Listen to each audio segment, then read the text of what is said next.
Hello everyone, this is Rene Hamilton and Tara Roy from InnerSoulTechnologies.com, and we're here today on this wonderful day. It's Mother's Day, 2013, May 11th, May 12th, not sure which day, but it's Mother's Day.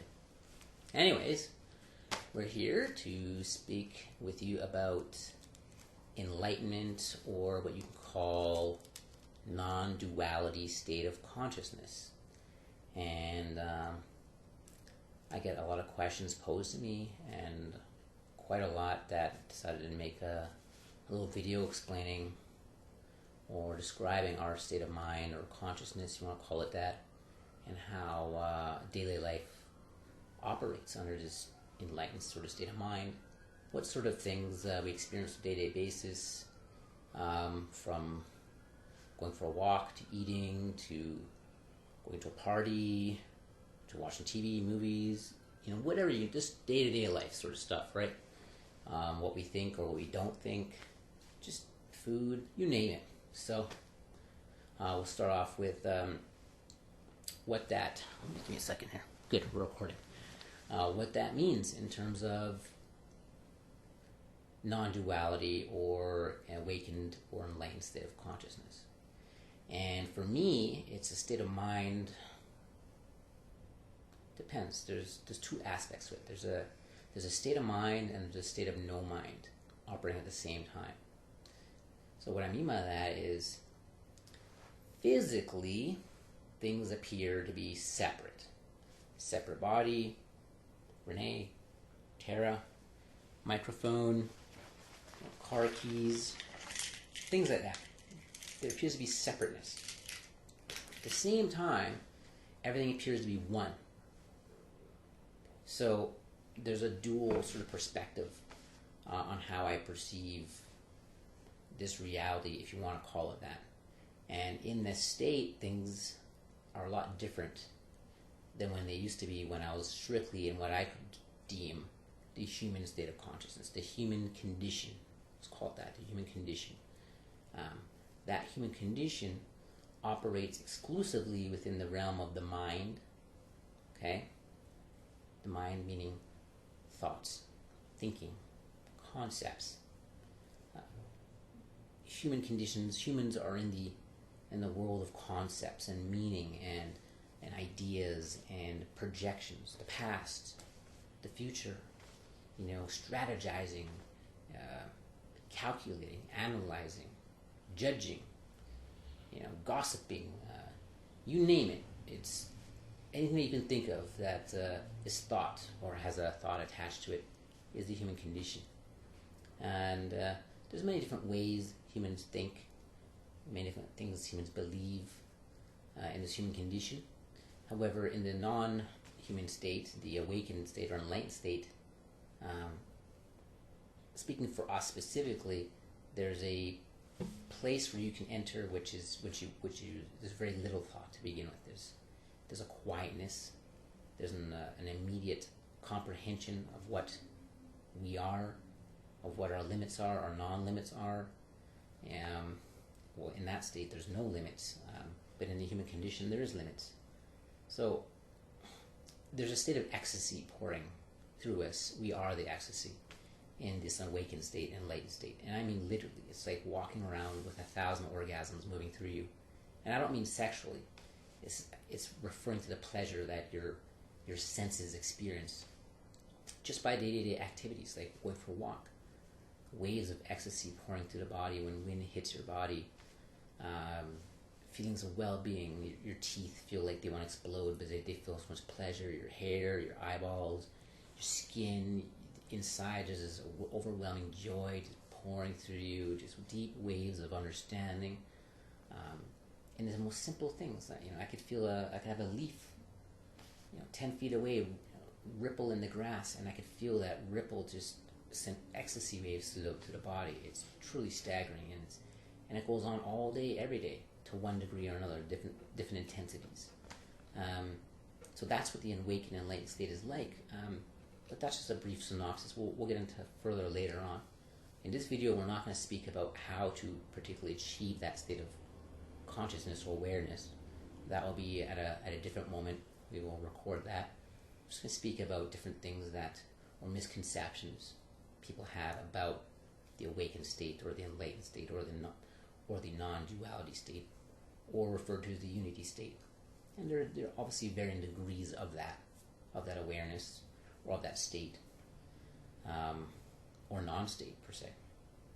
So we're going to talk first a few topics. We're going to talk about food, nutrition, supplements, organic food versus non-organic food, processed food versus homemade food, some ideas or concepts that we've been pondering on that would best describe our experience of that. So what I'll start off with is we're going to be speaking in two different states of consciousness. We're going to talk about before awakening, so basically the human condition, how we used to be in the human condition, and then after the awakening or the enlightenment phase, and how we perceive things from that state of awareness per se. Now, keep in mind, everyone who's awakened or enlightened or in their journey of consciousness may have a different experience or understanding or comprehension of what these topics are we're going to discuss. They may have a completely different point of view, which is just as valid as ours. However, this is our unique experience individually and simultaneously together. So I'll speak first about the idea of food and how our idea of food and nutrition has changed from before awakening to after awakening. So from the human condition to the unlimited unity or non-duality position, and what that means and how it has changed our lives in terms of what we eat and how we view nutrition and how we view food in general. So would you like to start or would you like me to start? You can go ahead. Okay. Well, anyone who knows me personally who's been to my house and see how I operate in terms of nutrition would see that I've had a water distiller for probably about 20 years now, where I take water and I put it into a water distilling machine, tap water that is, put it into a water distilling machine, and that boils the water and catches the steam, the pure H2O, and then condenses through a fan. It condenses the water down, condenses the steam back into water. So you get a pure product, pure H2O. There's no dissolved solids in there. There's no dissolved chemicals, pathogens, all that sort of stuff. It's all gone. It's pure H2O. Some people say, "Oh, do not drink distilled water. It leaches the chemicals out of your body," or "Oh, don't drink distilled water. It doesn't have any minerals in there." I won't get into semantics of who's correct and not correct. Distilled water has been amazing for me personally, so that was the past. So in the past, nutrition-wise, anyone who comes to my place would see hundreds of bottles of supplements, iron, magnesium, CoQ10, vitamin D, vitamin C, vitamin K, this supplement, that supplement, just tons. I got literally hundreds of bottles. And I used to take these, and I took them from the state of the human condition, in which one feels they're separated from nature, separated from the source of reality, separated from the love of the universe. You're an individual who needs to take things to get better because we're in lack. We're in lack of nutrients. There's all the soil has been depleted of minerals. There's chemtrails. There's stuff added to the food. There's this. There's that. So I was very persistent on reading all the labels of what I ate, making sure there's no chemicals, processed foods, names of things I couldn't pronounce. Aspartame, this, that, you name it. Very neurotic about that. Not in like an OCD manner, but very health conscious to a point where it limited certain things I would eat or not eat. Out of fear, obviously, fear of being hurt by these chemicals or foods or whatever. From the new perspective of the awakened state, there's a distinct awareness that everything is one energy force. everything is pure consciousness. Everything is alive, and everything is holy. Meaning, I'm in the presence of what some may call God, or the pure life force, or pure consciousness, or the universal energy. I'm in that presence 24/7 because that's all there is. There is nothing else other than that. So, whatever it may be, I used to view food as food. I used to view an apple as an apple, or a cheeseburger as a cheeseburger. And I would associate the properties of an apple with that apple, and associate the properties of a cheeseburger with that cheeseburger. However, now there's no distinction between what I'm putting in my body. It was an apple, a cheeseburger, or a banana pie, or a big rack of ribs, or a super mega taco from Taco Bell. It doesn't matter to me. It doesn't matter. It's all life force to me. So I don't view it as a harmful thing or chemicals or anything. From this state of consciousness, it's all just life force. So I can eat whatever, and it makes no difference to me in terms of health, because I don't view it as an enemy. I do not view the food as an enemy anymore, and I don't view it as good for me either. It's just energy. It's more about how things taste now.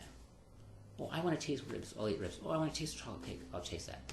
If I want to try this, I'll eat that. It's not about health. I know food will not make me happier either way. I know it won't make me healthier either way from this perspective.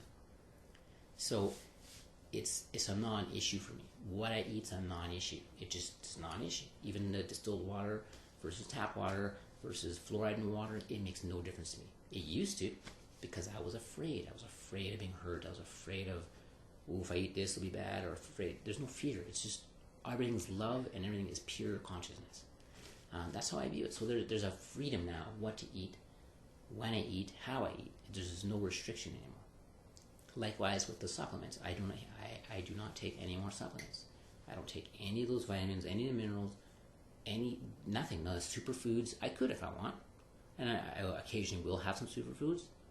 But I'm not taking it because it is a superfood. I'm just taking it because I'll just crave that taste or feeling, not because of the superfood. My superfood is life itself, which is pouring from me. It's like an unlimited life force pouring through me, and that's my sustenance. I don't know what would happen if I stopped eating. I don't think I would die by any means. I know my appetite has dropped probably 80% since I've awakened, and I have 5 to 10 times more energy, if not unlimited amounts of energy. I mean, it's just unbelievable the energy I have. Dropped about 20 pounds in weight, and I don't know where the weight went, because I definitely don't look 20 pounds lighter. It's as though the cells of the body, the structure of the body, have become less dense. That's what it seems like. Even when I walk or run, I just feel different. It feels like lighter. I feel like very unusual feeling in a positive way. So, yeah, just freedom to eat whatever you want, whenever you want, and knowing that nothing that you eat is going to hurt you, because it's all pure consciousness, it's all life force. So it's pretty amazing. That freedom is amazing.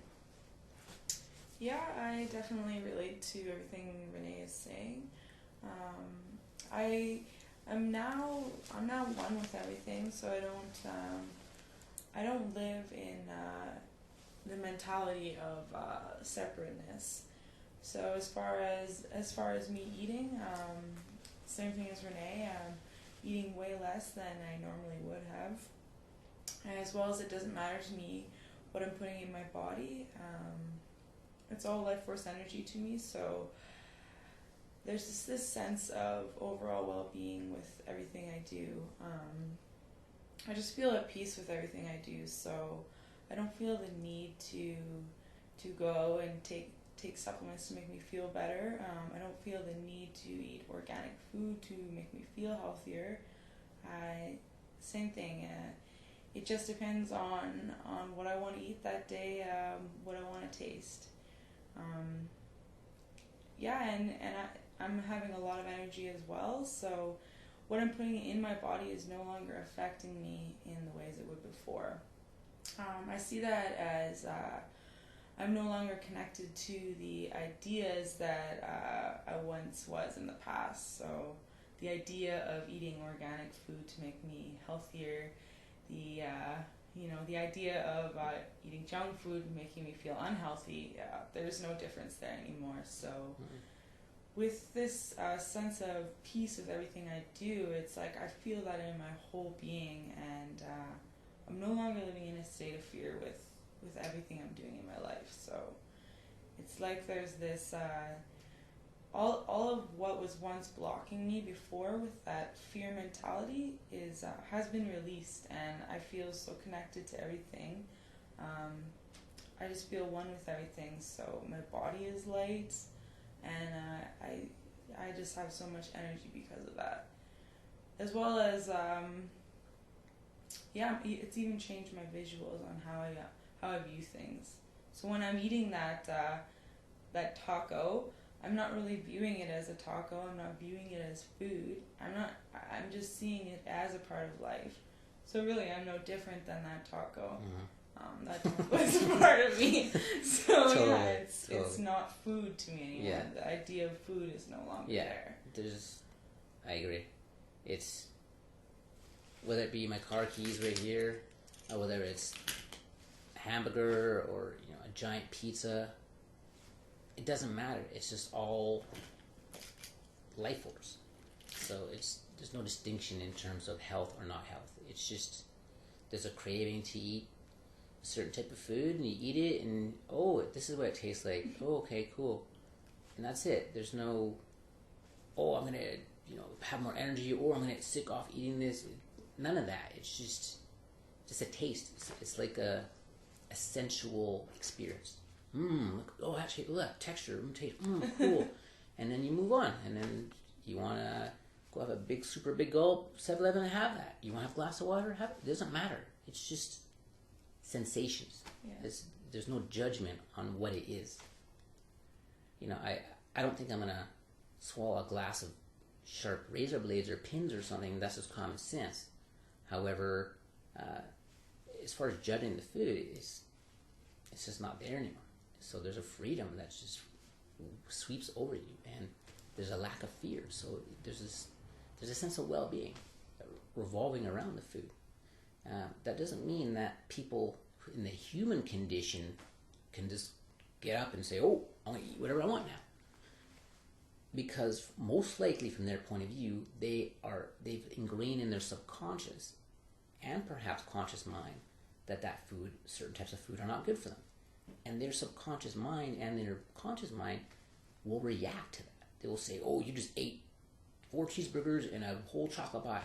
That's not good. You're going to have aches and pains, and you're this many calories, and your digestive system's going to be all screwed up, and sugar intake and glycemic index going up and down. Just you name it. The fear is going to kick in on one level or another, and this will affect them because they're not in a state of consciousness to recognize that what they're eating is not really food, it's just pure life force.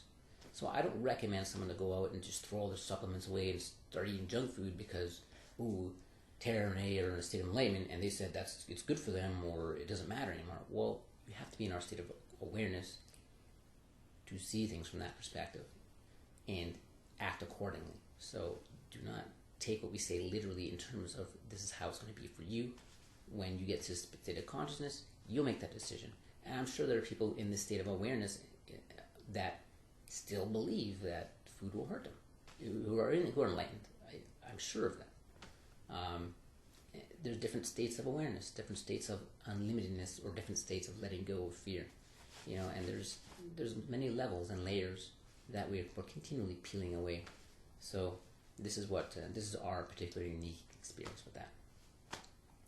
In terms of energy levels, again, there's a sense of being connected with everything in the universe, and with that connectedness, there's what seems to be an unlimited source of energy, like physical energy, just pouring off. Even right now, I mean, if you're at home, you may be able to feel the energy just right through the camera, through your TV, or through the computer, or whatever. It's quite tremendous, actually. My gripping power is easily 8 times the gripping power I used to have. Running, jogging, exercising, there's just this so much energy that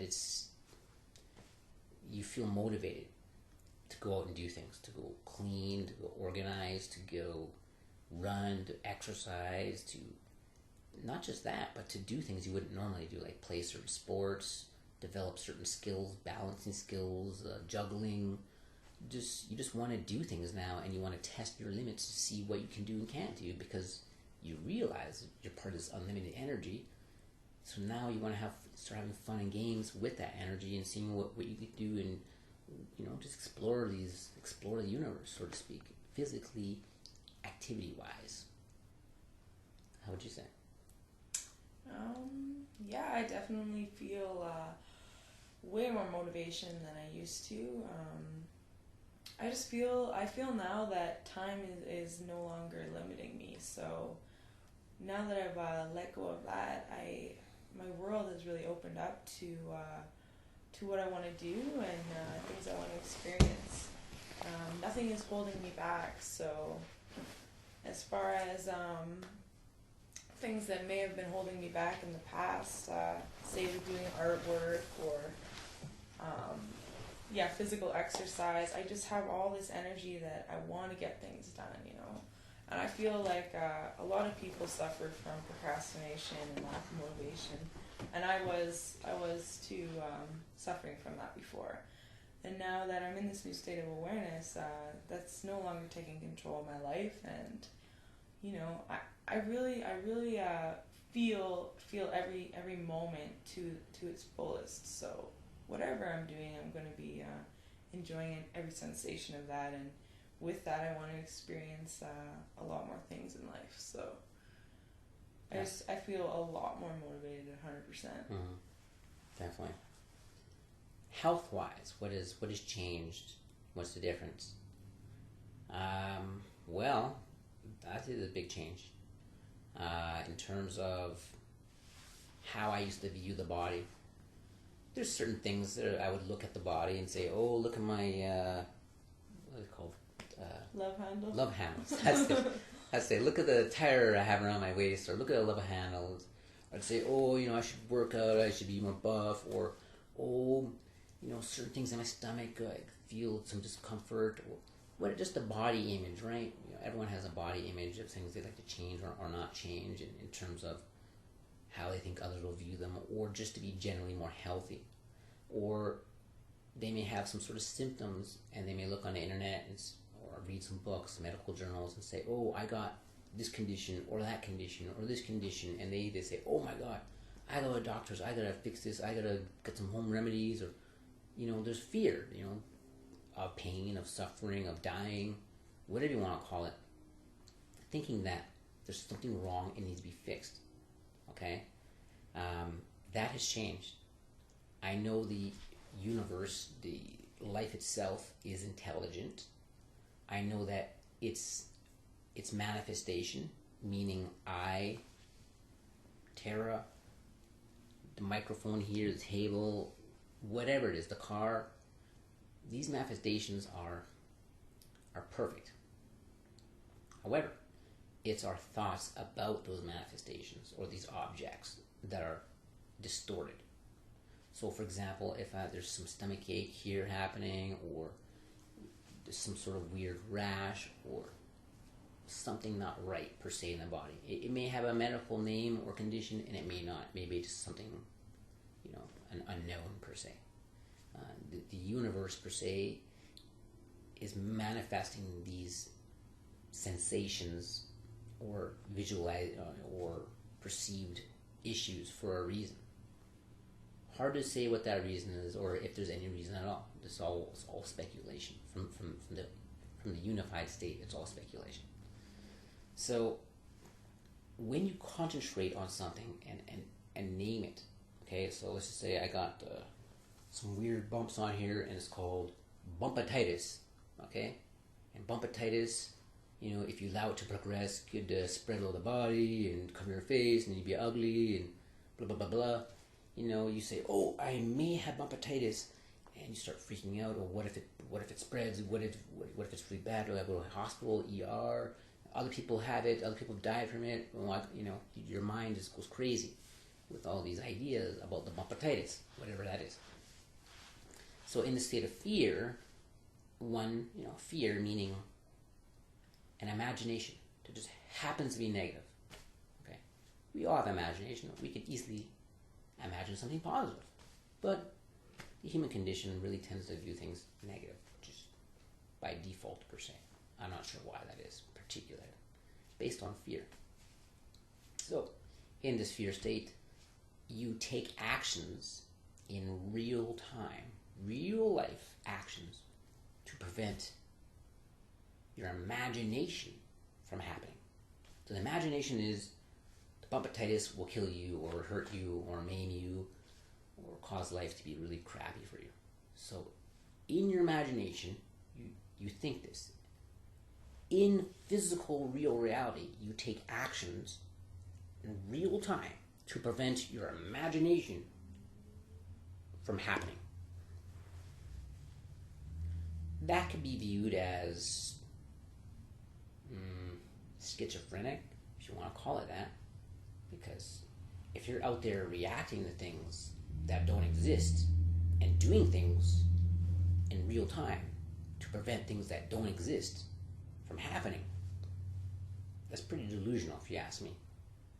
And I think we call those people schizophrenics, but somehow we think that's just normal. That's just normal. How that's normal, I don't know. I don't know how society got to the point where they view taking actions or reacting to things that don't exist as normal. However, that's for another tape. We're going to get to psychology of the mind and in fear and whatnot in other videos. So point being is this, is when you no longer judge what the body's doing and trust that the universe knows what it's doing with their body per se, then there's a letting go of the restrictions of what your body can do to heal yourself. So for example, let's just say there appears to be some bumps here, and whatever reason that's happening, we just don't know. Okay? We can think we know, but we don't really ever know. Not even the doctors really know. They're just giving hypotheses or thesis or conjecture or assumptions or whatever you want to call it on what it could be, maybe based on certain symptoms. But no one really ever knows what is exactly going on or why it's exactly going on. In terms of an illness, no. If a bone's broken, of course the bone's broken. It's clear as day. However, that's a little different than, say, a symptom of something. So, when you view something as a problem, like, oh, these bumps are a problem, and they're not good, and I need to fix it, then your mind projects upon the body, upon your cellular system, and tells your cells in that area, you are wrong. You shouldn't be there. You are a problem, and I need to fix it.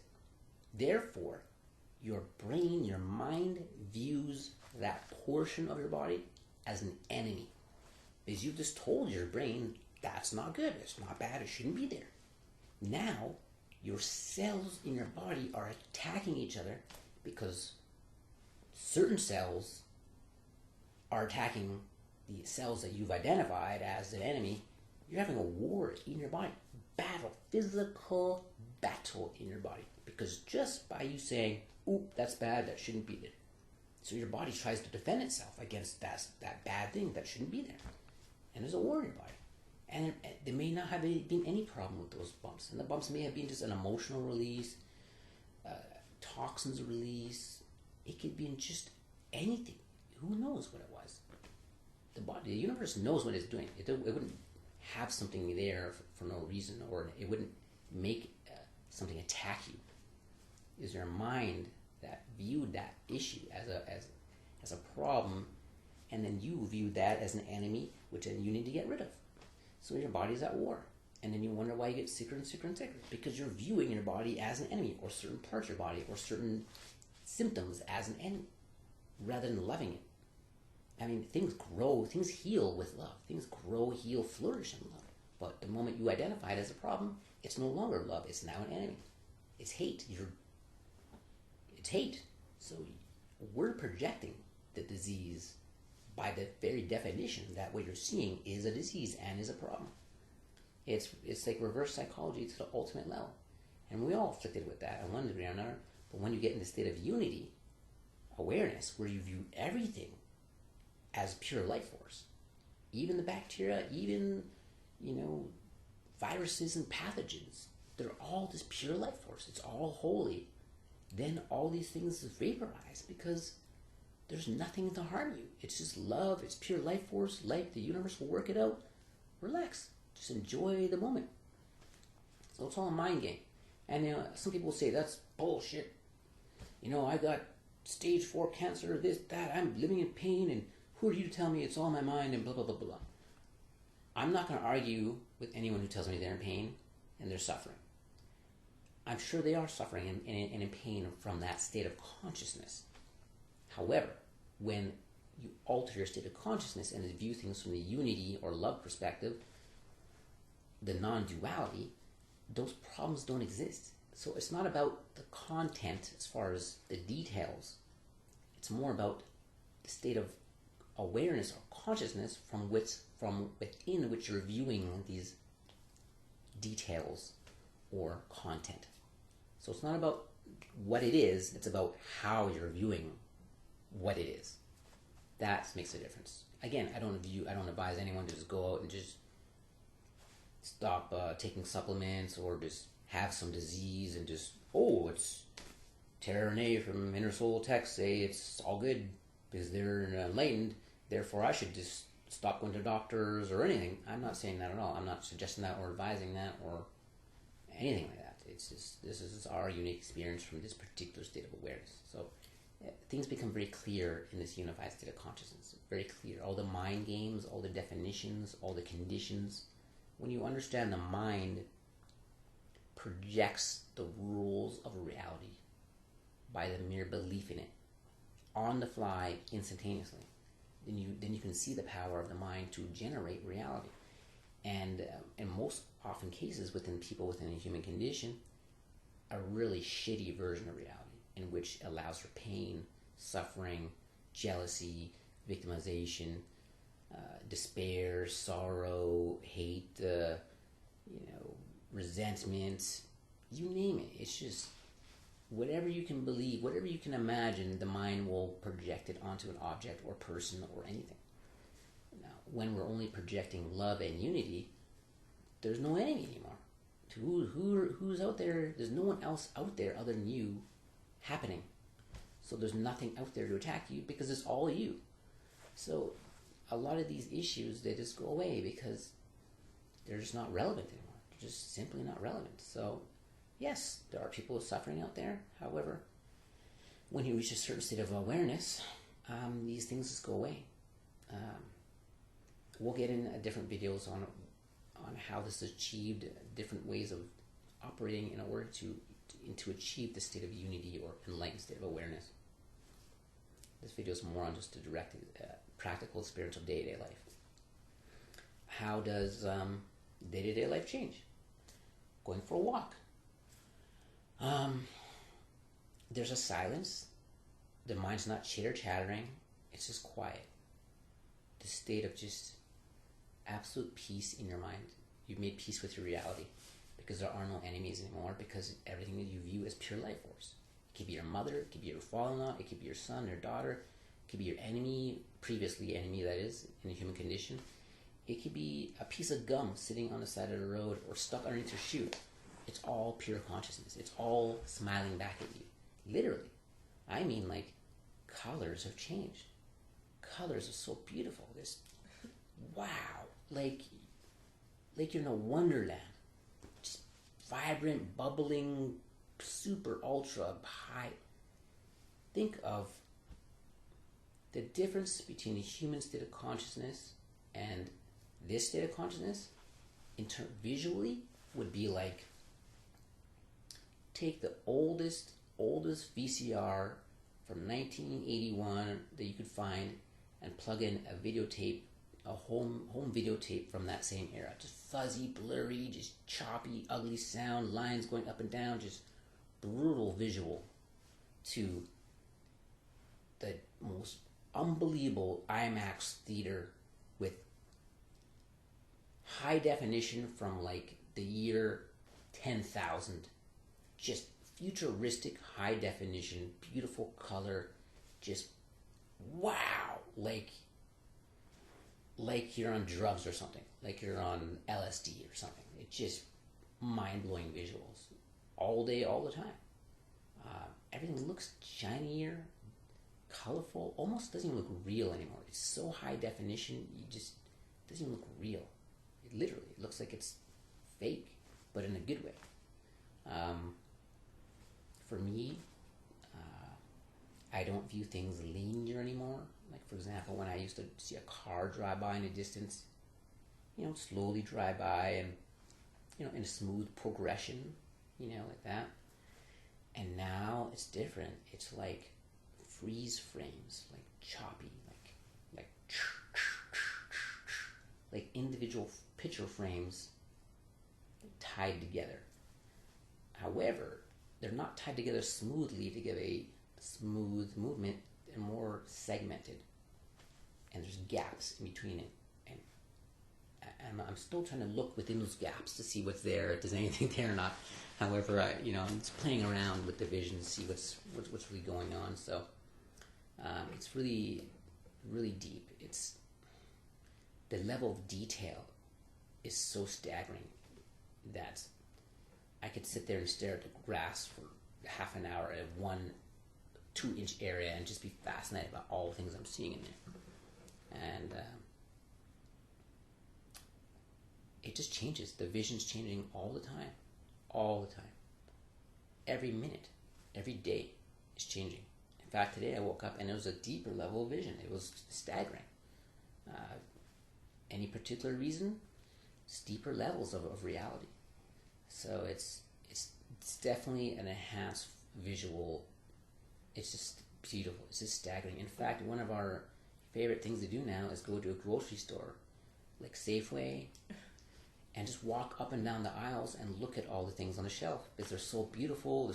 They're organized perfectly. There's good lighting, and the depth of perception is completely different. Like, things look like they're far away and close, and it just looks. There's no way to explain it.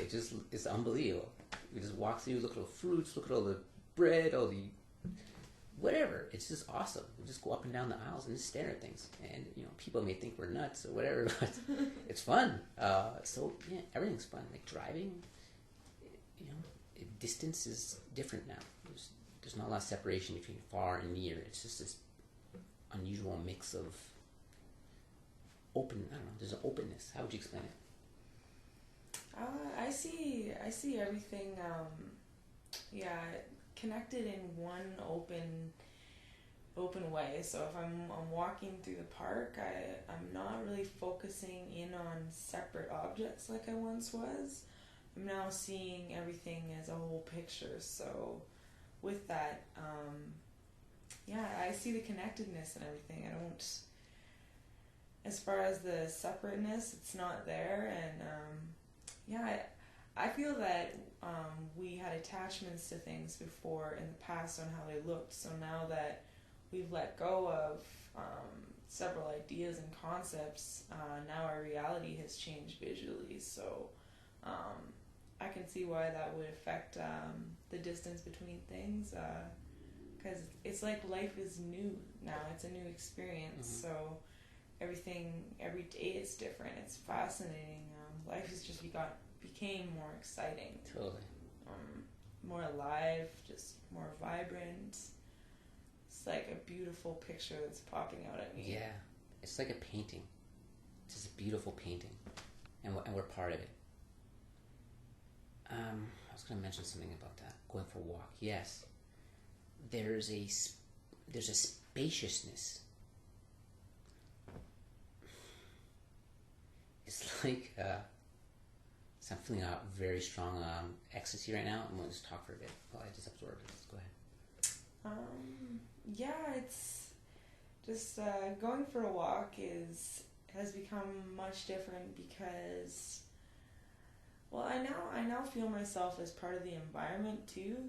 So as I'm walking, I'm just a part of life altogether. So before I would feel, solid like Tara Roy, a human being that's going for a walk, and now that I'm a part of life, it's more flowy. It's I mean that's as much as I can really say about that. It's like there's a space, a giant, like a spaciousness, and physical reality is happening within that space. Yeah, totally. So I'm no longer focusing on individual things moving in the physical reality because they're not important to me anymore. So for example, if I'd be in a restaurant or at a store or a post office per se, and someone would open a door behind and walk through, instinctively I would just look behind to see who's there. Maybe, I don't know why, maybe there was a really good looking girl I was hoping to see walk through the door, or some guy, with a gun or something, or who knows. I'd always just turn around and see who it was who's walking through the door. I'm not interested in that. It doesn't matter what's walking through the door because I'm not imagining what could be walking through the door. I'm not thinking to myself, oh, a threat or a pleasure walking through the door. It's just a sound, and then a form appears. A man or a woman or a child. It's just there's this piece, a space, and then things just come up in those spaces and then leave. Right?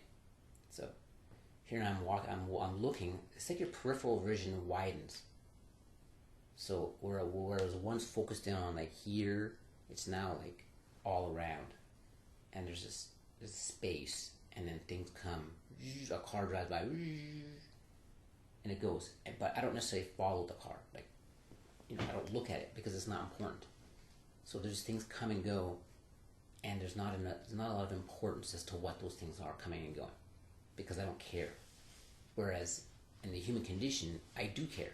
I care what's going by. If maybe something can come hit me, maybe I can get hit by a car. Maybe there's that sound behind me with someone who could hurt me.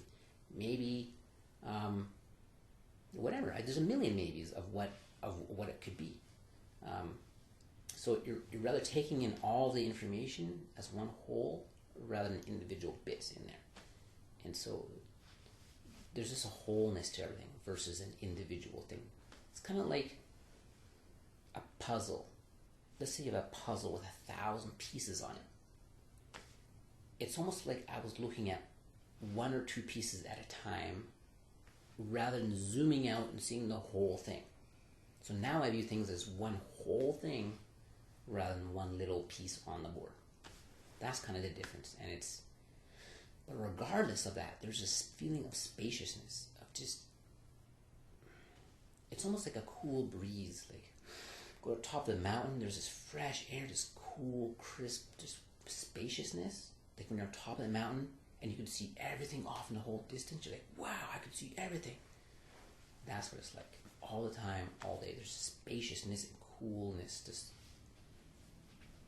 hard to explain, but it's a very deep sense of well-being, for sure. The connectedness with nature per se, dogs, cats, trees, animals. There's just connectedness, and I'm not saying with specifically what we call nature. I'm talking with rocks on the ground, pebbles, a gum wrapper, garbage, everything. You're just connected with it all, and the smells, everything. All your senses are enhanced. It's like being a kid again, but better, because now you can. Now you know what you're dealing with. Well, I wouldn't say that. I wouldn't say that you know what you're dealing with, but there's a sense of experience, like a wisdom, an experience that comes with it that the children just don't have. The children are subject to illusions in the mind of believing things, and those beliefs twist your perception. So there's not a sense of being under the illusion of belief systems right now. So that's what makes the difference. Sounds, even the sound of my own voice speaking, is sending reverberations of ecstasy through the body. Her speaking, a car driving, a car honking, is just like, and it's just, waves of, and this comes and goes throughout the day in different ways. In fact, I was able to taste certain words Tara was saying to me a couple weeks ago. Taste them. Hearing sounds, hearing artwork, hearing different frequencies. And it's almost like there's a permanent high-pitched background sound. Not disturbing, it's like I can hear a wider range of frequencies. The lows are really low and the highs are really high, but they all sound good. All the sounds sound good to me. What about touch and taste and whatnot?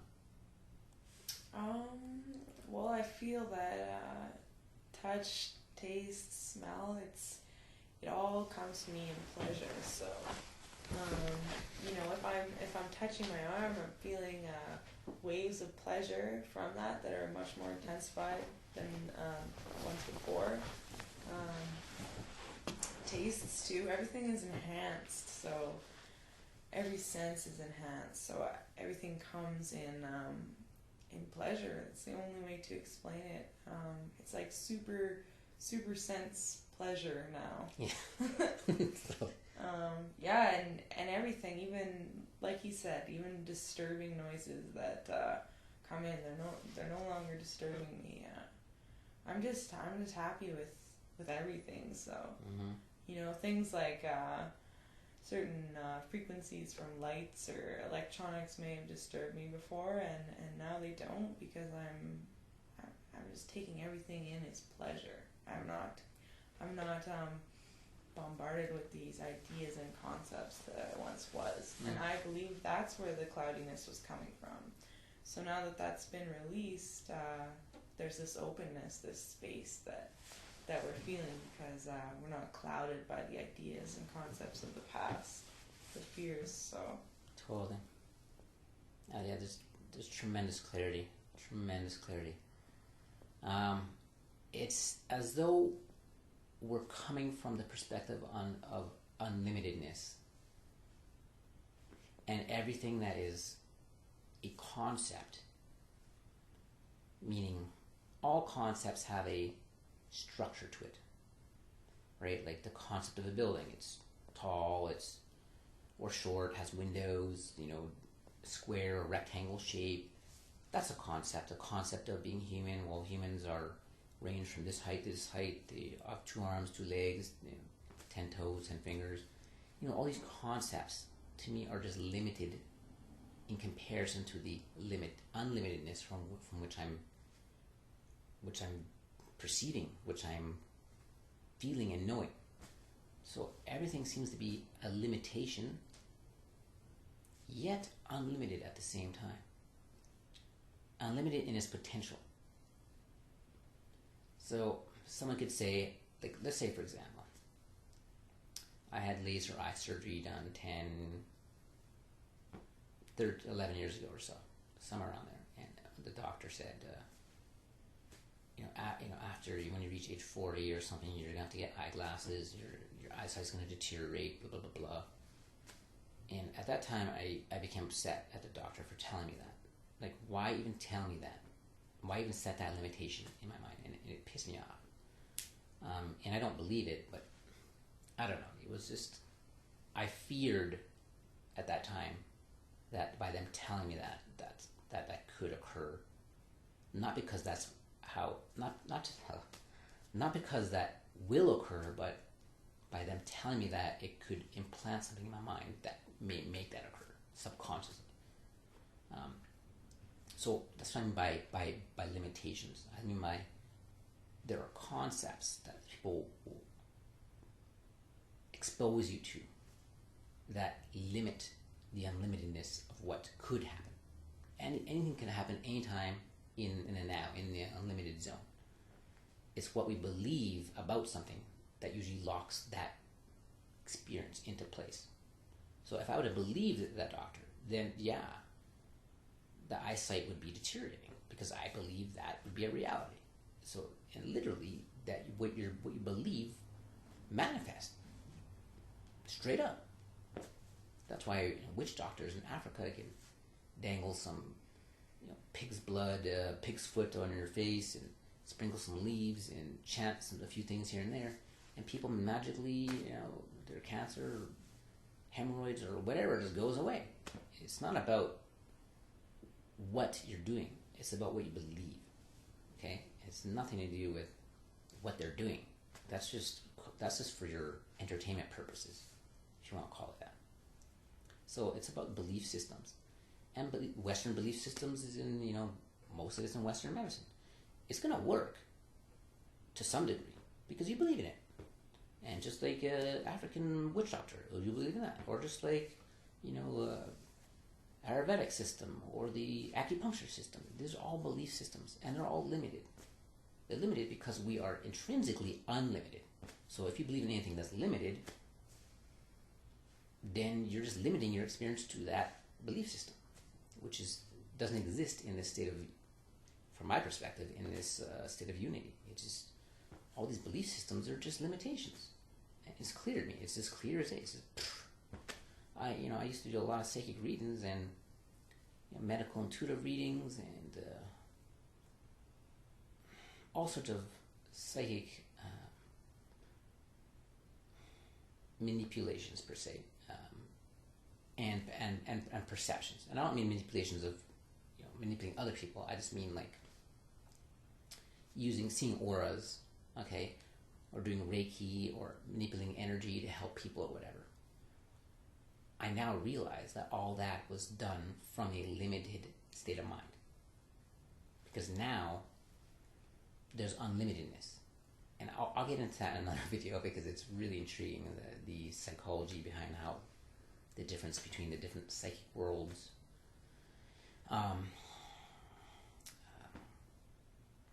psychic powers, if you want to call it that, or clairvoyantness and clairaudience, all the new age psychic, more unlimited points of view versus the awakened point of view or the enlightened point of view. There's a vast difference in how I perceive energy and people and the chakra system or the lack of the chakra system. There's a lot of illusions that were dispelled upon awakening, from my perspective. However, that may not be other people's experience. It's like the ultimate psychedelic adventure is my day-to-day experience. In fact, if someone was to go into my eyes and look at how I see things, they'd probably think they're on a dozen hits of LSD mixed with ecstasy or something. It's just mind-blowing, moment to moment. It truly is. And I don't see it going away in terms of a diminishment of that state of awareness. In fact, I've done a lot of experimenting with this state of consciousness and went out and got hammered, just drink tons of alcohol and get ripped, but I couldn't really get drunk.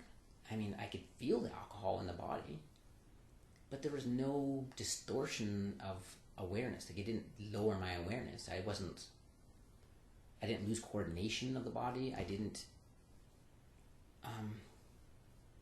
There was a sensation of the alcohol, but there was no effect on the awareness. It was, an amount that would have just, mashed me out of being just, wobbling over and, just all over the place. But no, it was just like, rather than, from the human perspective, getting drunk would be like, this is your normal level of joy or whatever. And getting drunk would be like, oh, super joy, and whoa, whoa, whoa, and then crash down hard. But now it's like, I'm already here, and the alcohol goes bloop, just a tiny little bloop. And then that's it. It was nothing. It was like, whoa, it's nothing. Yeah, completely different. Completely different.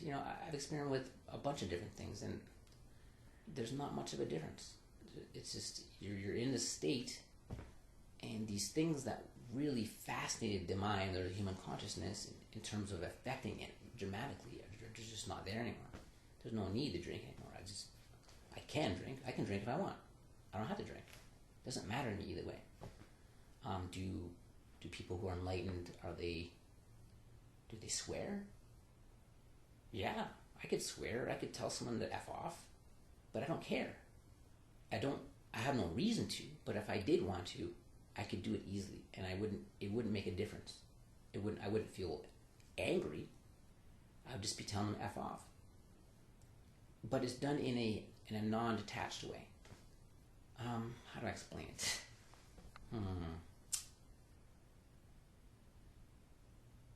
There's a non-attachment to words, to concepts.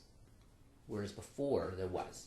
For example, if someone, I was driving and someone was to cut me off and drive by me, hey, you goofball, you bastard, I'd be like, oh, F you, and whatever, right? I'd get caught up in that drama. But now it's just like, it doesn't matter, because I'm coming from a point of unlimitedness, and who's ever saying that to me is obviously coming from a point of limitation, in which they're under the delusion that him and I are separate. Therefore, they're viewing me as an enemy. And I'm aware of that.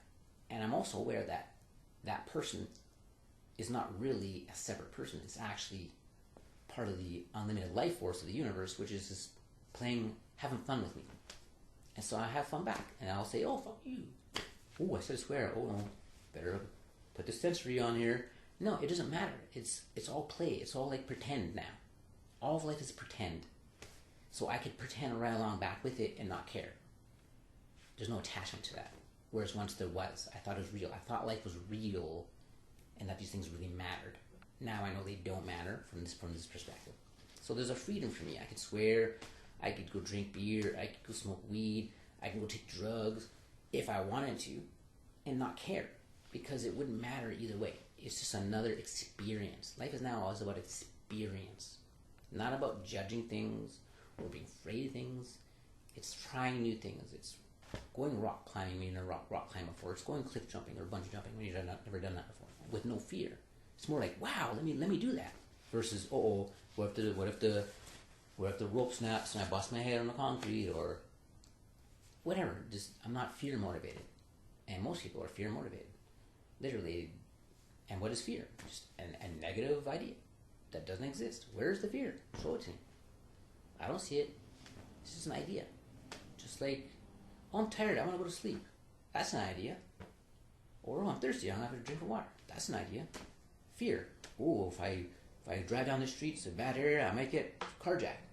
That's just another idea that has no more relevance than any other idea. It's just an idea. So why are we so attached to those negative ideas? Programming. It's programs, man. It's just thoughts. Thoughts are rising. Like hot air balloons. And one of these hot air balloons, called death, you grab onto it. Oh, you're real. Death, you're real. So I'm going to put you in a special section called the real section. All these other thoughts are rising, and then, oh, I got a weird blister on my foot. Oh, I could die from that blister because someone told me that. So that's real, and I better put that here to defend myself from death. Over the years, you just put all these thoughts in a special section to protect you from fear of dying. And suddenly, that special section you have in your mind, the wall sort of comes down and all this fear pours into your awareness. And that's all you see. Fear. It blinds your vision. You can't even see what's really in front of you anymore because you're viewing it all from fear. And that's what people's lives are. You're just hypnotized by fear. But what is fear? It's a negative thought. That's it. Negative thought. Negative imagination. Just a little blip. But that little blip in the world of gazillion and billions and zillions of ideas and wonderful things, that little blip just prevents you from experiencing this amazing thing called life. It's mind-blowing. Power of the mind to project delusion upon this wonderful world of sensory delights and amazing love and bliss. This is bliss. So it's pretty wild stuff for sure. Again, we're going to get into psychology, all this stuff later. This is more about the day-to-day experience. Walking is different. My center of gravity seems to have changed quite dramatically. It's no longer located. I don't know. It's almost like being drunk. There's a sense of wobbliness or something. The body, there used to be a sensation that I belonged in the body, like I was the body. That's no longer there. It's a sensation of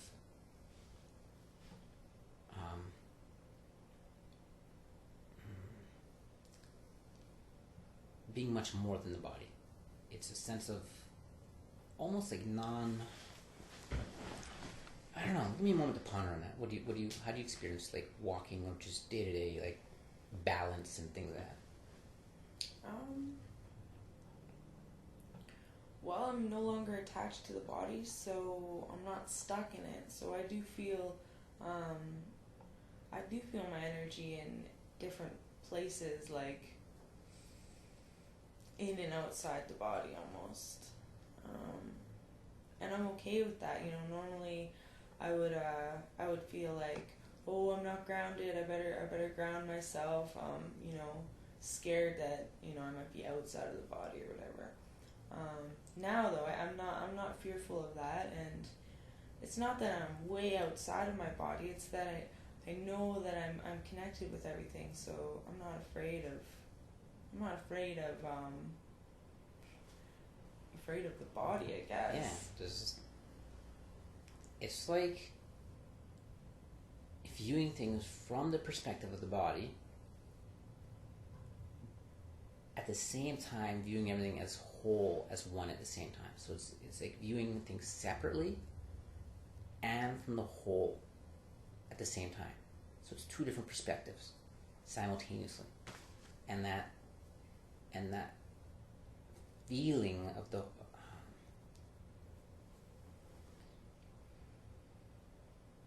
the sense of viewing things from the body, it's not limited to that. It expands beyond the body. So your sense of what you think you are is stretching beyond the confines of the skin per se. So it could be like 10 feet beyond the body. So everything in a 10-foot radius per se there's a sense of that.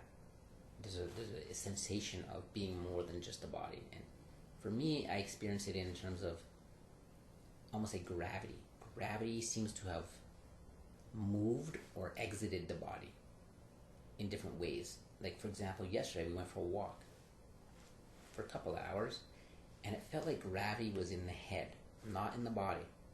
So whenever I moved my head, even an inch, I would feel this huge shift, like, whoa, and then like just the slightest movement, it would just really extreme. It's like everything's amplified. But gravity is different. When I walk and look at the ground, there's not a sense of up, down, left, or right, or diagonal. It's very uncentered. It's hard to explain. There's not a sense of standing up. When you stand up straight, there's not a sense of, hey, I'm standing up straight. It's just a bizarre mix of feelings that are just shifting at all times. And sometimes that coincides with the visuals, sometimes it doesn't.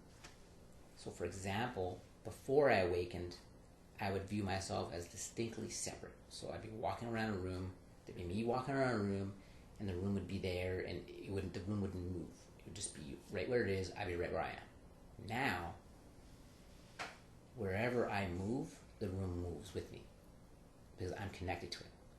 So it's like I can see I'm generating the room, versus the room being there, I'm being here, and the room is always there no matter what, if I'm there or not. No, it's like I'm generating the vision. So as I move, the vision moves. It's really, there's a connectedness, the vision. Well, hey there, this is Rene Hamilton from InnerSoulTech.com or InnerSoulTechnologies.com, however you want to put it in the internet search bar. This is part 2 of the talk on enlightenment and what the experience of that is like in this moment. There are unlimited levels of enlightenment or awakening. This is my version of that. I was here with Tara, and our battery ran out on the video camera, and it took a while to charge, and she had to go, so here I am. continuing where I left off, and where I left off was describing the sensation or unusual sensations to do with balance and gravity and how that's changed since awakening. And I believe where I left off was speaking about how the sense of gravity seems to have changed quite significantly to a point where sometimes it's difficult to tell if I'm standing up, if I'm facing forward or facing back or sideways, left and right, if I'm standing up or if I'm twisted in other directions. There's not a sense of stability per se as there was before. The fact that my feet may appear to be on the ground really doesn't have relevance. Sometimes it doesn't seem to be a sense of groundedness in those terms per se. There's a sense of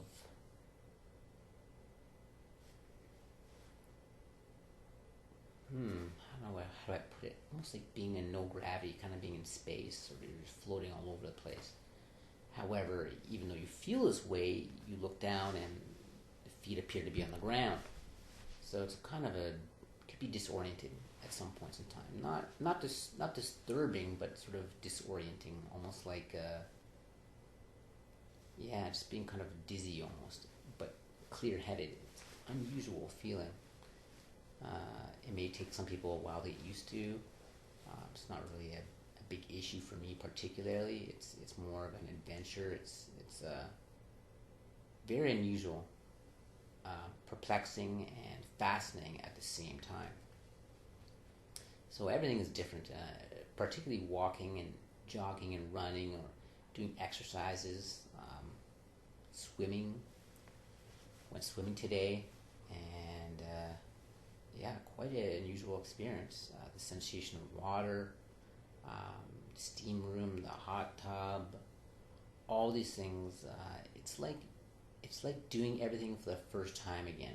Each time you do it, so it's not that you forget things. Like it's not like I forget to ride a bike or how to swim. It's the feeling, the sensation, the colors, the smells, the feeling in the body. It's like it's a brand new experience each time. It's refreshing. It's new. It's exhilarating. It's everything becomes very pleasurable to the senses. In fact, the hands feel like everything feels good to the touch. The skin, the floor, the sofa. There's a lot of pleasure through all the senses, particularly touch as well, taste, hearing, smell, sight. All the five senses are enhanced tremendously indeed.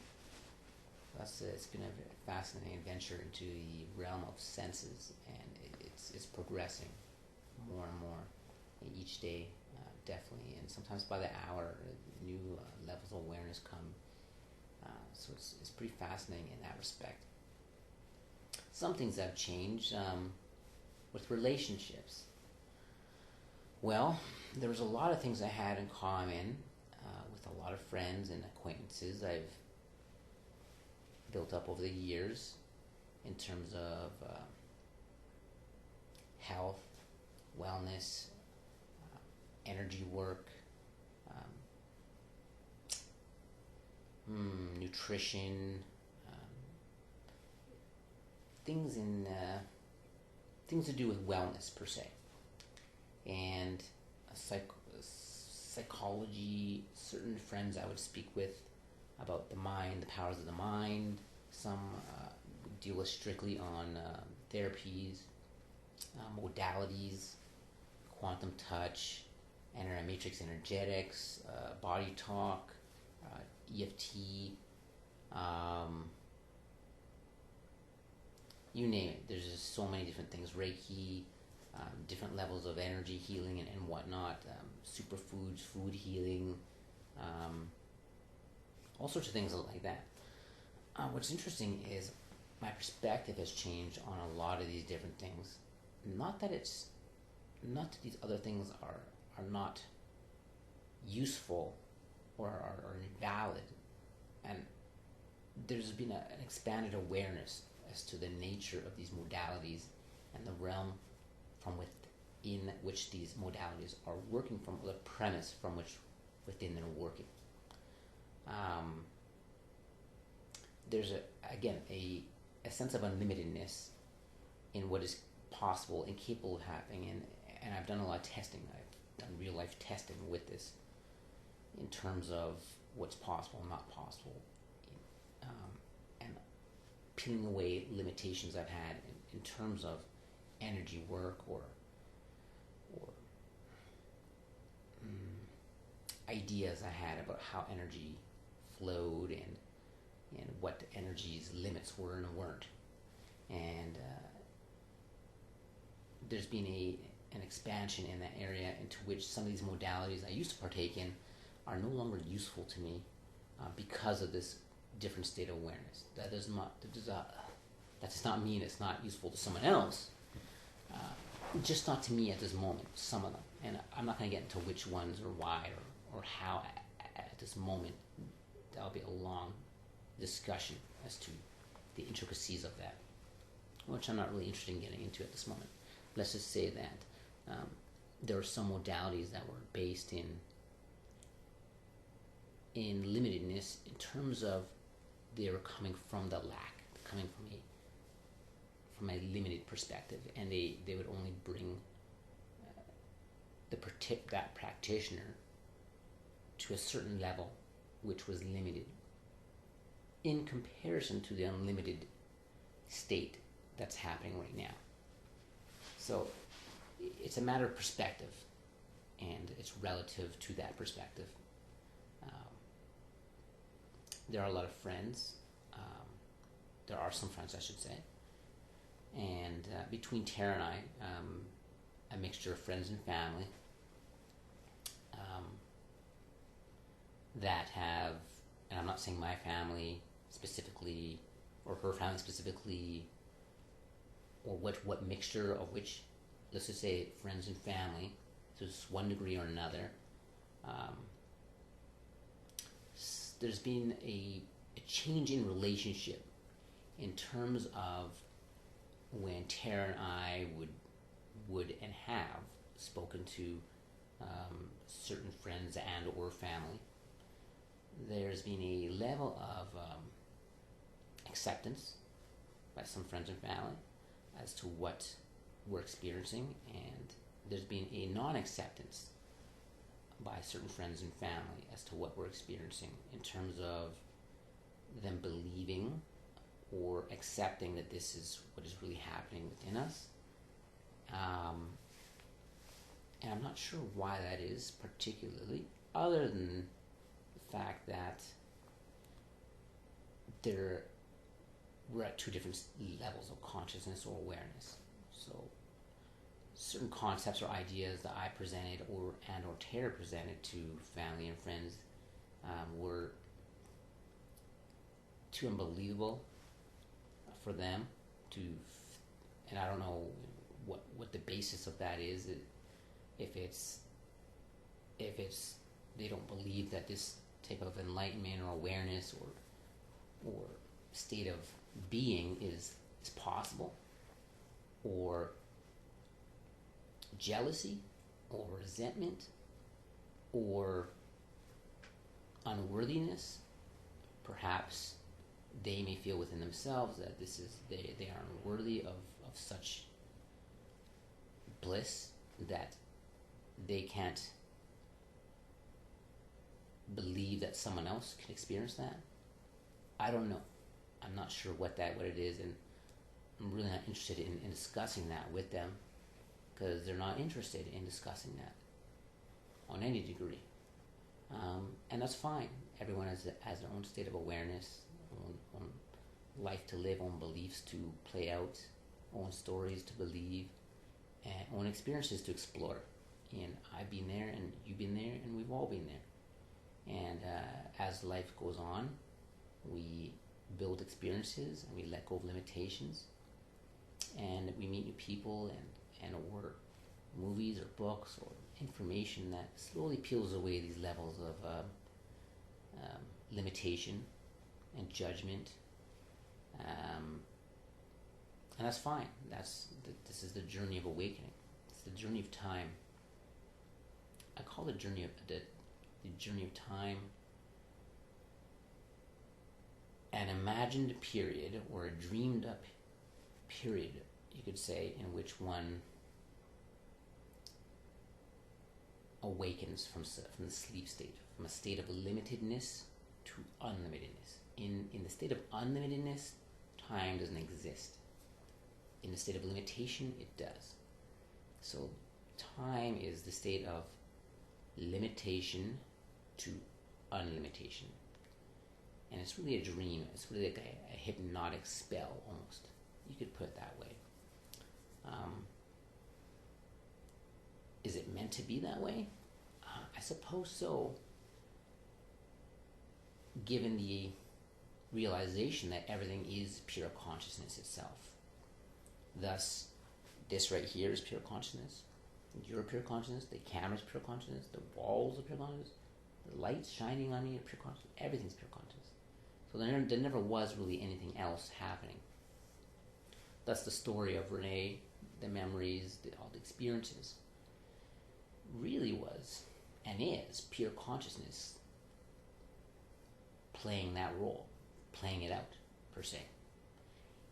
There is an idea, there's an identity of Rene in terms of an individual personality. However, that individual personality is based primarily upon limitation. So there's Rene, the limited Rene, and then there's the unlimited pure consciousness, which is having a dream. Pure consciousness is having a dream of a limitation.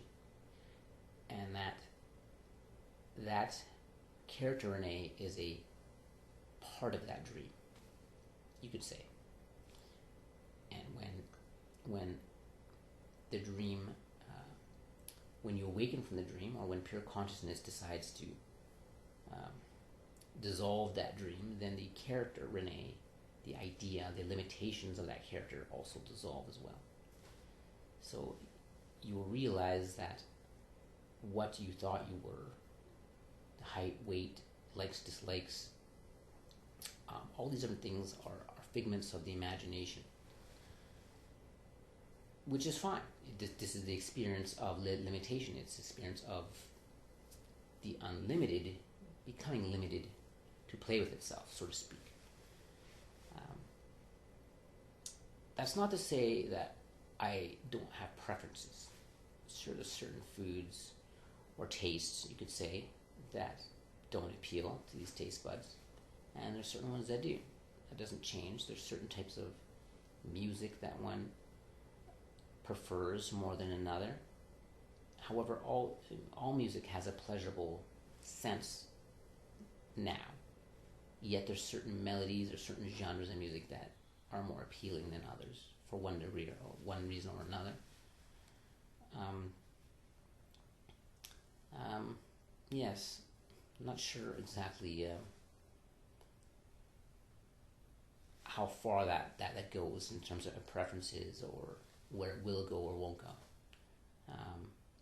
However, yes, there is a sense of individuality in terms of preferences. That's for sure. Does the friends or family not agreeing or disapproving or thinking you're crazy or lunatic bother me? Not in the slightest bit. This is just the nature of life. It's the nature of polarity, of negative and positive, of each seeming individual having their own viewpoint and preferences and or belief systems in which they think things are possible or not possible. It's judgment. It's literally judgment from one perspective to another. So yeah, it's just fascinating. Even some people who I've discussed life with, and for many years we've discussed different ways to become enlightened and reach higher states of awareness or consciousness. Even some of these deep, very close confidants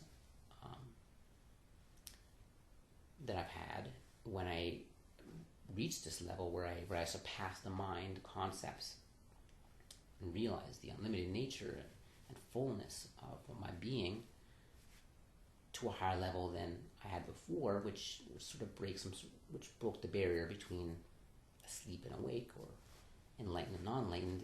They just didn't believe it. They just thought it was loony, I was nuts. I'm pretending to be some spiritual master. And, quite a few statements came out by several people, spontaneously out of their mouth, that they were they're under the impression that I'm faking this all and being pretentious and attempting to make myself out to be more than what I am, and creating this facade or whatever. Fascinating. After many, many years of being close with someone, discussing all life's issues, that this just reveals itself out of nowhere. Mind-blowing, actually. That's fine, though.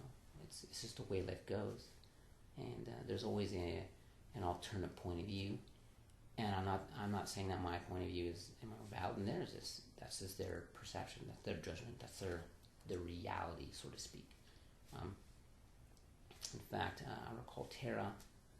I believe it was even today. Was speaking to someone very close, and this person questioned, if she was on drugs, if she was, having some drug flashback, or maybe someone slipped something into her drink, and she's very sober, and so am I, and it just seems too good to be true for some people, that it's partly because perhaps they believe that it's not possible for themselves, or it's really hard to reach enlightenment or whatnot. And I myself particularly had believed certain things I'd read over the years that said it would take 20, 30, 40 years if you're lucky to reach enlightenment. You have to eat raw food, you have to do yoga, you have to train your mind, you have to meditate daily, you gotta clean this out, clean that out. All these sort of conditions based on purity per se.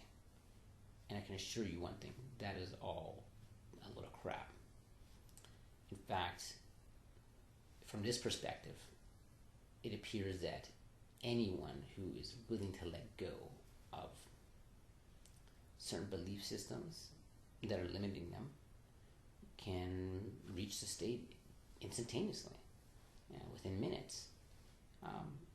Anyone, it doesn't matter if it's a mass murderer or a monk or your housewife, fisherman, mechanic, it doesn't matter.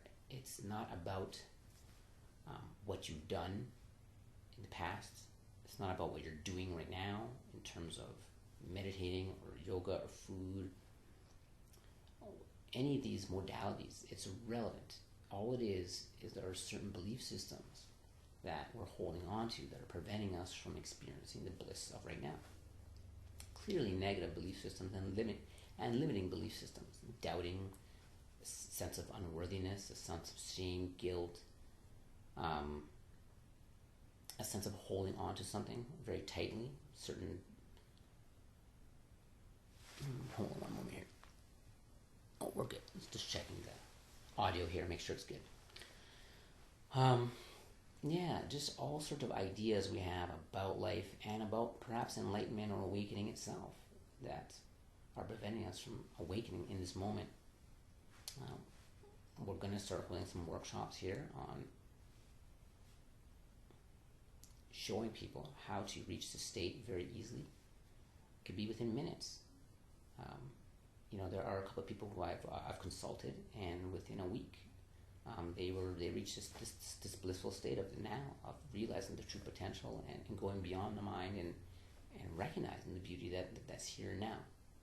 And this is a possibility, and it's attainable very quickly, very easily.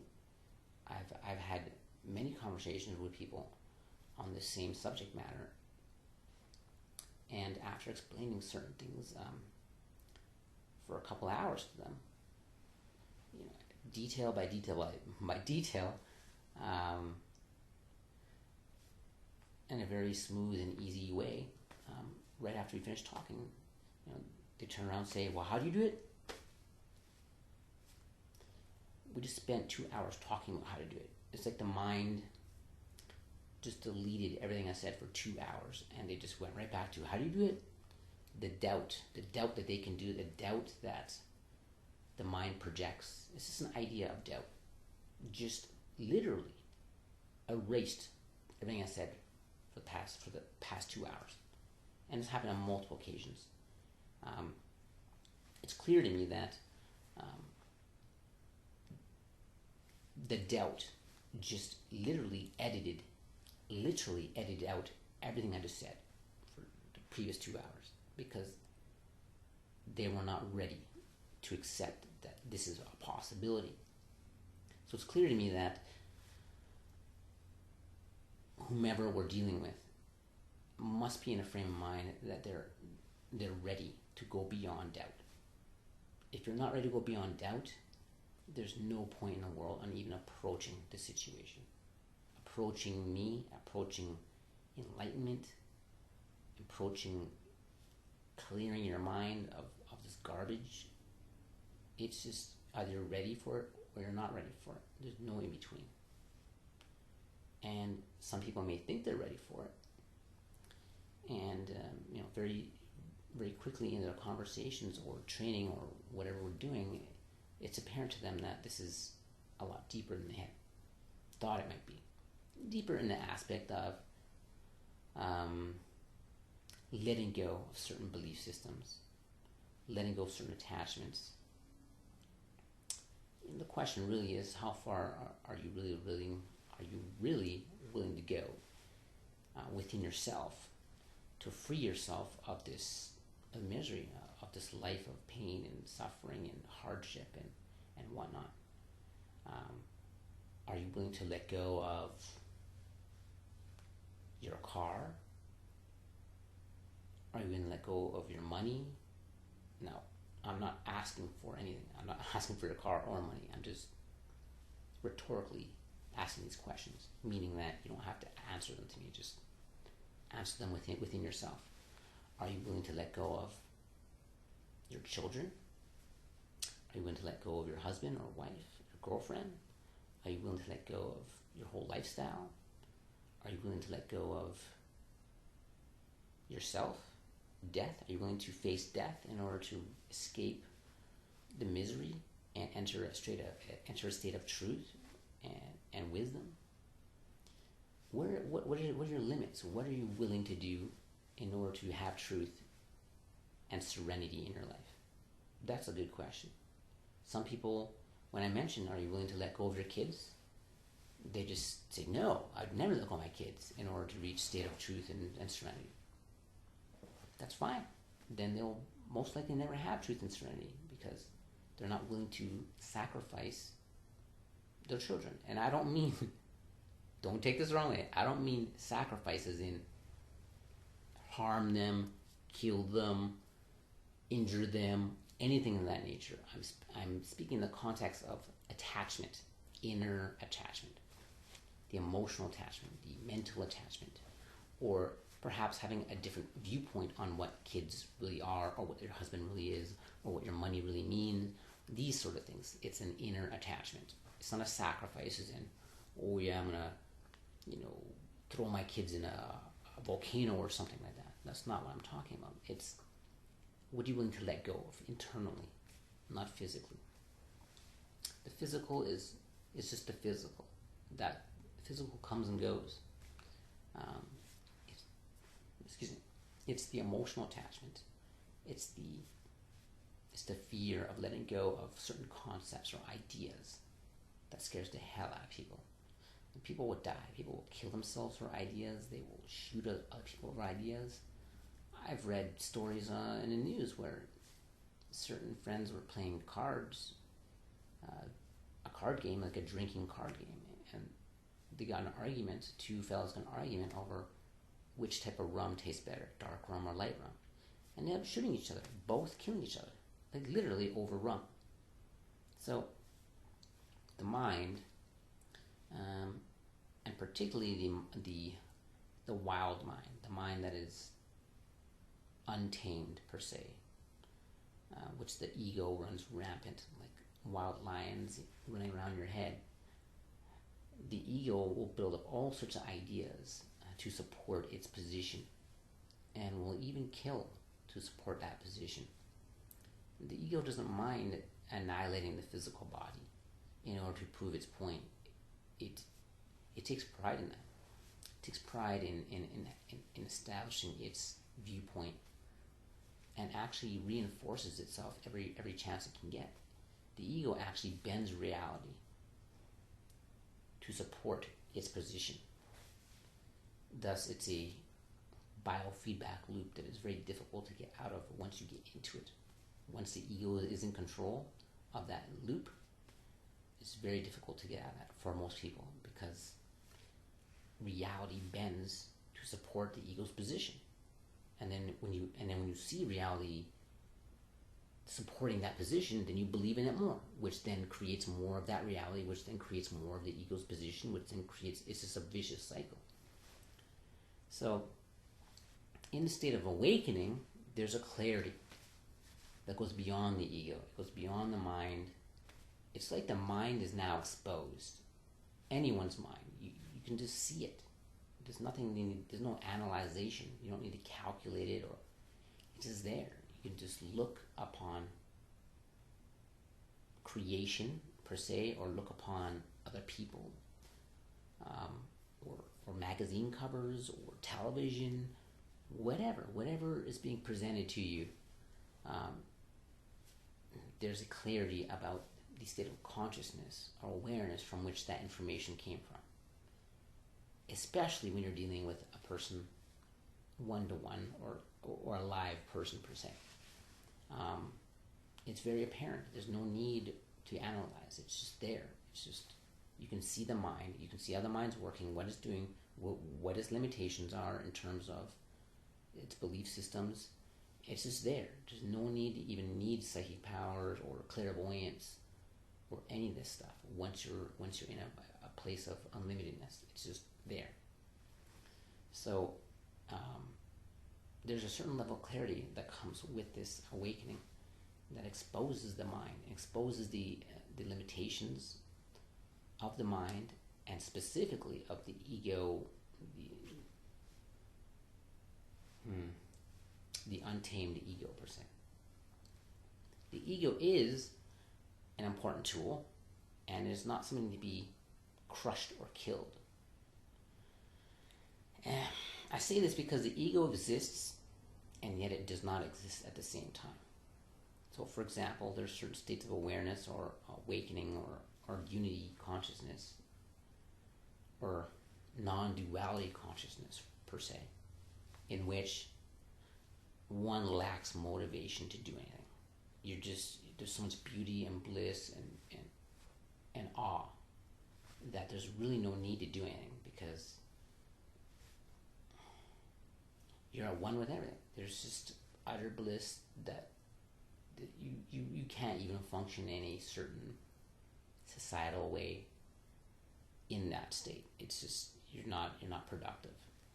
There's a lack of interest in the physical world and the body, and in the social system here and whatnot, and you're just fine.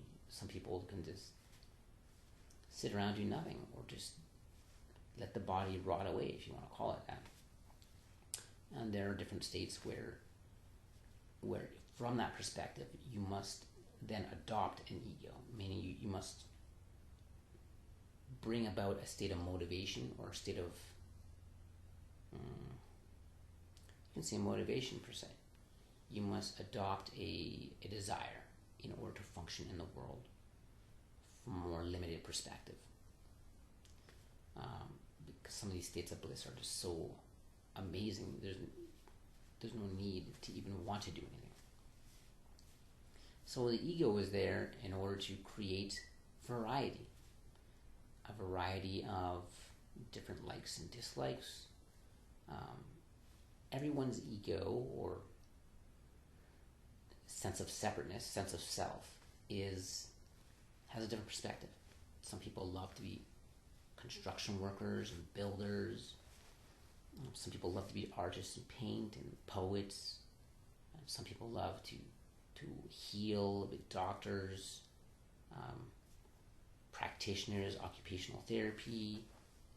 Some people love to do the energy work, spiritual work, physical work, intellectual work, mathematicians, architects, all these different things. These are all different levels of awareness of consciousness in which the ego is manifesting itself in order to create this world that we see around us. You know, someone had to build the house, someone had to make the camera, all these different things that we see around us. Now, if everyone is out there super enlightened, none of this stuff would be here, because we'd just be in bliss in who knows where, that would be world wouldn't be the same. So we have all these varying levels of consciousness to accomplish all these different tasks and to create this world that we live in, or that seemingly we live in per se. And this all occurs on different states of consciousness. Thus, there is a need in terms of society for these different levels of the ego. Now, the ego is, most people that I've dealt with, that I acquaintances, friends, Facebook friends, everyone, quite a large number, easily over 90%, believe the ego is a problem and something that needs to be conquered and dissolved and done away with, because it's an evil thing, it's dark, it's the cause of all problems, so on and so forth. And yes, it may seem that way from one level, from the human conditioned perspective. However, from the awakened perspective, it's clear that the ego has its place. And yet it's clear that there is no ego at the same time.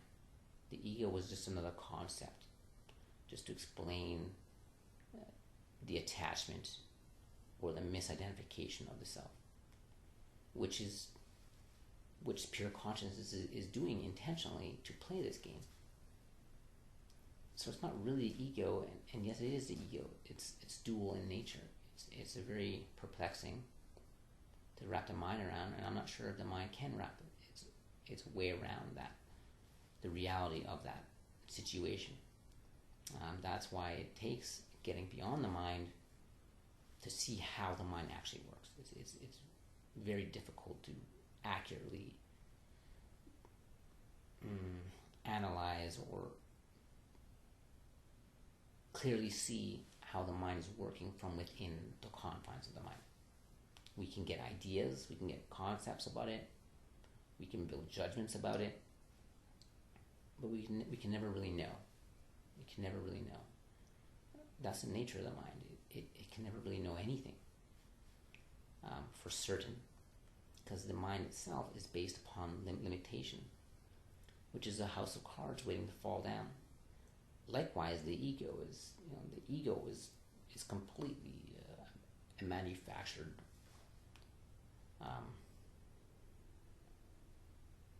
it's a manufactured idea, if you want to call that. So the mind has a function, and that function is to limit the unlimitedness. The unlimitedness of creation is unlimited, it's unmanifested. Yet the mind seems to take that unlimitedness and structure it into a particular pattern.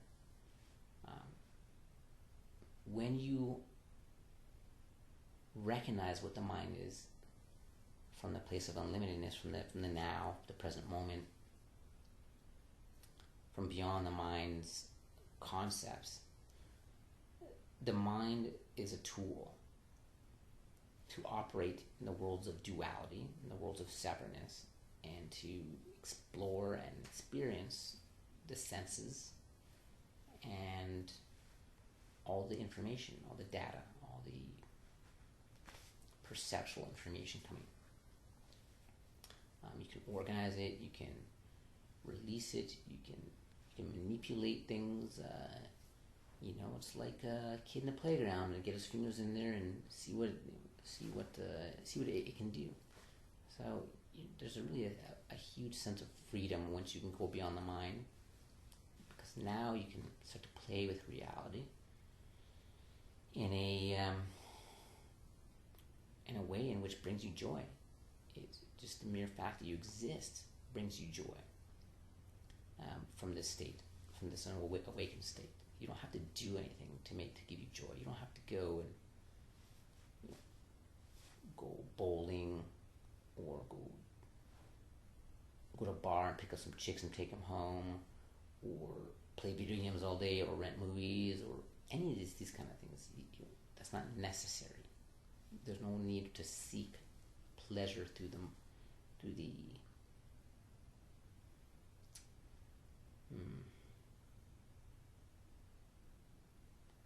there's no need to seek pleasure through activities per se anymore. It's just this fact that you're sitting here and existing is pleasure, is bliss. So anything you do in addition to just existing, washing dishes, playing the video games, going on your computer, going for a walk, eating something, anything, everything brings pleasure and joy to one degree or another. The greater the state of awakening, the greater the joy. The greater life, the more life force, the more sensory exploration. So again, the mind has its limitations, and that's what got us in this state of misery to begin with, is not understanding how the mind works and becoming subject to illusions of the mind. And even though they're illusions, they're happening. They're being experienced. So I can't say it's really an illusion in one aspect, because there is an experience being experienced through the mind, yet that experience is not based in clarity from the perspective of awakening. So it's kind of like I'm not sure how to explain it, to be honest. It's very difficult to explain it. There's no words in English language I can think of to describe that concept properly. I'm going to end right here for now. We're going to talk a little more about awakening and different experiments I've done in that state. And we're going to talk about workshops we're going to be holding to help people awaken to this awesome, amazing adventure, this bliss, this awesomeness called life, this wonder. It's like being a child again, just this wonder and just amazingness. So we're going to be holding some workshops, most likely be 2 or 3 days, and most likely be held in Edmonton, Alberta, Canada. And like I said, anyone can achieve this if they're really set on it. For all I know, it could be as little as 5 minutes to a few days, maybe even a week. I don't know. It really determines on what you're willing to do to let go, what you're willing to let go of. Again, emotionally, mentally, belief system-wise. That will determine the rate of awakening, or how you awaken, or if you awaken. It's going to happen one way or another. It's just a matter of when you're willing to let go of what you're willing to let go of. That will determine all this. So it's going to be a fascinating adventure. We're going to do a bunch of videos on different aspects of this, and we're going to touch upon marriage, relationships, sexuality, food, nutrition, work, conspiracy theories, Illuminati theories, reincarnation, seeing auras, energy healing, energy working, other dimensions, astral travel, occults, secret societies, psychology of the mind, hidden secrets of the mind,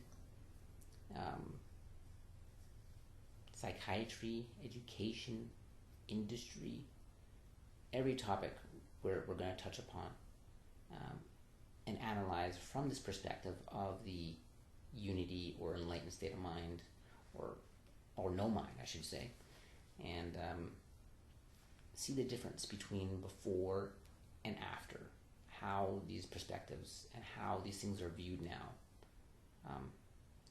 because everything has changed.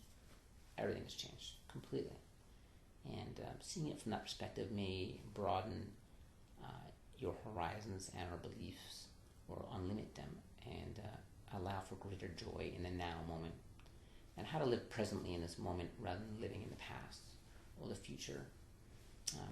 We're going to talk about karma. We're going to talk about money. We're going to talk about how it all works. And all these things become very apparent to you when you awaken.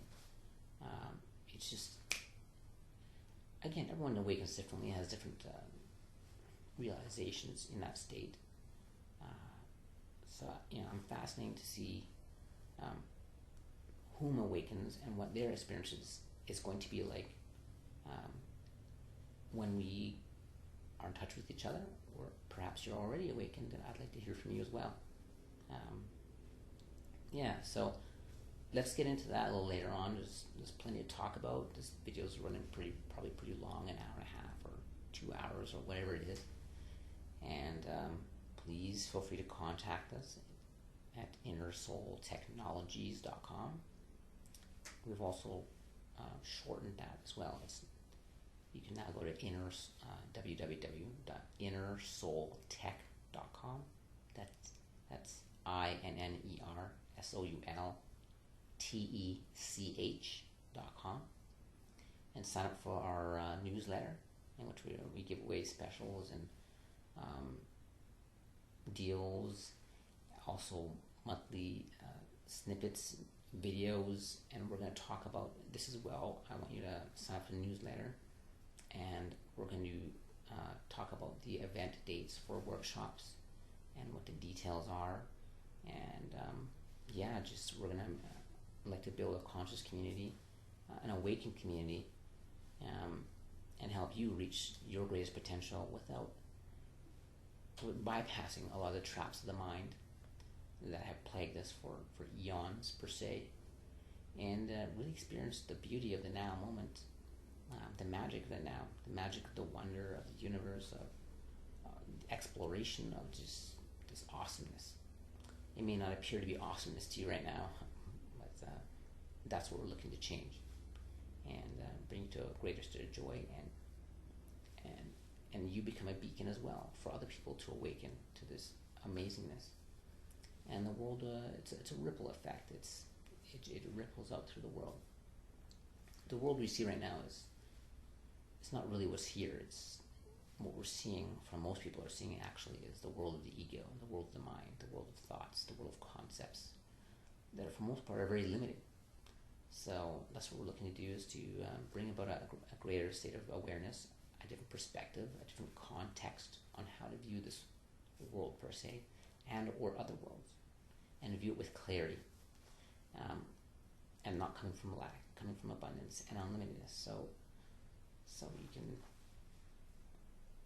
you can experience this and ripple it out, and the more you experience this, the more comes to you, because this will now be your normal state of awareness. This will be now your normal state of being, will be this bliss, will be this clarity, will be this understanding, and it will reflect upon others and allow them to see this bliss within themselves.